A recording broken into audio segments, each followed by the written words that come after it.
நானும் சில காலம் திரைத்துறையில் இருந்தவன், முன்னாள் திரைத்துறையில் இருந்தவன் அப்படிங்கிற வகையில் அவர் சினிமாவோட உச்சத்துக்கு போனாலும், கெரியருடைய உச்சத்துக்கு போனாலும், அவர் எப்பவுமே விரும்புவது இன்றைக்கு நம்முடைய அண்ணன் முத்தரசன் அவர்கள் நடித்துள்ள திரைப்படத்தினுடைய ட்ரெய்லர் லான்ச் நிகழ்ச்சி, ஆடியோ லான்ச் நிகழ்ச்சியில் கலந்து கொண்டு உங்களை எல்லாம் சந்திப்பதில் மிகுந்த மகிழ்ச்சி அடைகின்றேன். முதல்ல இந்த திரைக்குழுவினருக்கு நம்முடைய பாராட்டுக்களை நான் தெரிவிச்சுக்கிறேன். ஏன்னா பொதுவாக இந்த மாதிரி ட்ரெய்லர் லான்ச்சஸ், ஆடியோ லான்ச்சஸ் நிகழ்ச்சிகள்லாம் மிக பிரம்மாண்டமாக, அதாவது ஒரு ஸ்டார் ஹோட்டலில் நடத்துவாங்க, அப்படின்னா ஒரு மிகப்பெரிய ஒரு திரையரங்கத்தில் நடத்துவாங்க.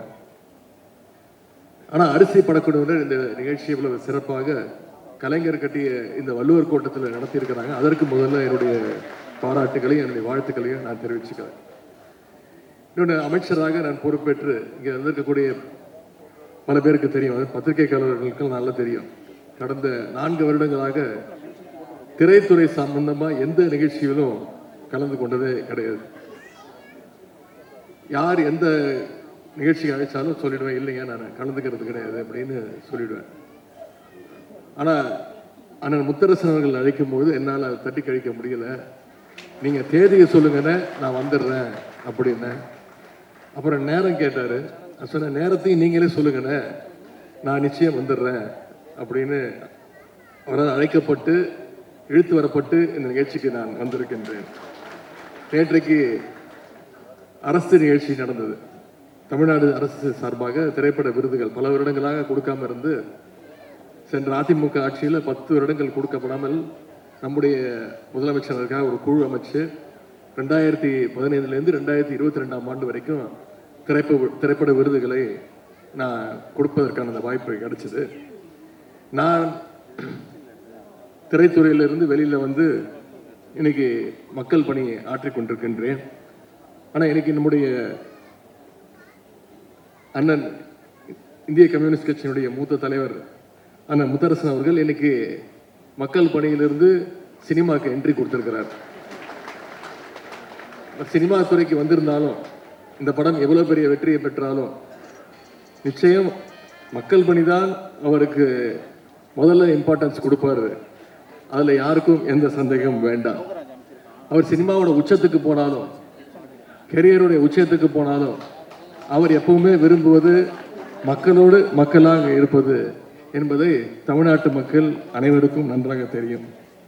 அரசியலிருந்து சினிமாவுக்கு வந்திருக்கக்கூடிய அண்ணன் முத்தரசன் அவர்களுக்கு,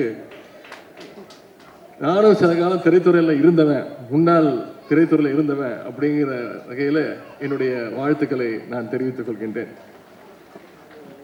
மக்களுக்காக பல ஆண்டுகள் களப்போராளியாக உழைத்தவர் தான் அண்ணன் முத்தரசன் அவர்கள்.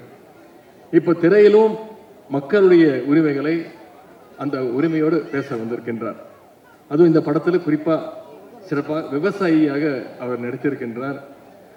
அவர் அந்த போஸ்டர், இந்த ட்ரெய்லர், பாடல்களை எல்லாம் பார்க்கும் பொழுது இயல்பிலேயே ஒரு விவசாயிங்கிறதுனால விவசாயியாக நடித்திருக்கிறார் என்று சொல்வதை விட ஒரு விவசாயியாக அவர் வாழ்ந்திருக்கிறார் என்று சொன்னால் அது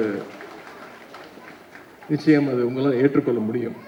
ஆனால் முத்தரசன் மட்டுமல்ல, இங்கே அண்ணன் சமுத்திரகனி அவர்களும் கம்யூனிஸ்ட் கொள்கைகளை உணர்ந்தவர், அதை தொடர்ந்து பேசக்கூடியவர். விவசாயிகளுடைய உரிமைக்காக கம்யூனிஸ்டுகள் களத்தில் இறங்கினா நிச்சயம் அதில் எப்பவுமே வெற்றி பெற்றிருக்கிறாங்க. இந்த முறையும் வெற்றி பெறுவாங்க. இந்த படமும் அதே போல நிச்சயமாக ஒரு வெற்றி படமாக அமையும். இந்த படத்தினுடைய தலைப்பு அரிசி உயிரின் மறுபெயர் அப்படின்னு வச்சிருக்கிறாங்க. இந்த அரிசிக்காக ஒரு காலத்தில் மக்கள் எவ்வளவு கஷ்டப்பட்டாங்க. பண்ணையாளர்கிட்ட வாழ்க்கை முழுக்க அடிமையெல்லாம் இருந்தாங்க. காலமெல்லாம் வயல்லையே வேலை பார்த்தாலும் அவங்களுக்கு ஒரு நேர சாப்பாட்டுக்கு கூட வழி இல்லாமல் இருந்துச்சு. அப்படிப்பட்ட விவசாய தொழிலாளருடைய உரிமைக்காக களத்தில் இறங்கி கம்யூனிஸ்டுகள் இதுவரைக்கும் எத்தனையோ போராட்டங்களை நடத்தி இருக்கிறாங்க. அதில் வெற்றியும் கண்டிருக்கிறாங்க. அதனால டாக்டர் கலைஞர் அவர்கள் அடிக்கடி சொல்வார், நான் மட்டும் தந்தை பெரியார் அவர்களையும் அண்ணாவையும் என்னுடைய வாழ்க்கையில் நான் சந்திக்காமல் இருந்ததுன்னா நானும் ஒரு கம்யூனிஸ்ட் தொழிலாக மாறியிருப்பேன் அப்படின்னு கலைஞர் அடிக்கடி சொல்வார். அப்படிப்பட்ட கலைஞர் அவர்கள் தான் 1969 ஆட்சிக்கு பொறுப்பு வந்ததுக்கு பிறகு ஏழை எளிய மக்களுக்கு அரிசி கிடைப்பதற்கான எல்லா வழிகளையும் செஞ்சு கொடுத்தார்.